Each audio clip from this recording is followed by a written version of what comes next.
ایک ایسا مسلمان سائنسدان جس نے صدیوں پہلے لوگوں کی جانیں بچائی اور اس کا نام تھا ابن سینا۔ السلام علیکم دوستو، آج ہم بات کر رہے ہیں ابن سینا کی، جو دنیا کے سب سے بڑے مسلمان سائنسدان اور فلسفی تھے۔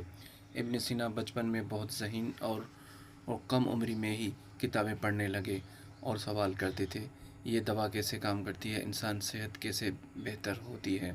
انہوں نے اپنے زمانے میں علاج اور دوا کے بارے میں بہت کچھ دریافت کیا۔ ابن سینا کی سب سے مشہور کتاب القانون فی الطب صدیوں تک دنیا میں پڑھائی گئی۔ یہ کتاب آج بھی میڈیکل کی تاریخ میں ایک اہم مقام رکھتی ہے۔ ابن سینا نے بتایا کہ ہر بیماری کا علاج ممکن ہے اگر انسان علم اور محنت سے کوشش کرے۔ انہوں نے صرف نظریہ نہیں دیا بلکہ عملی علاج بھی دریافت کیا۔ ان کی ایجادات نے صدیوں بعد بھی دنیا کے ڈاکٹروں کی زندگیاں آسان کی۔ وہ جانتے تھے کہ علم سب کے لیے ہے اور انسانیت کی خدمت سب سے بڑی چیز ہے۔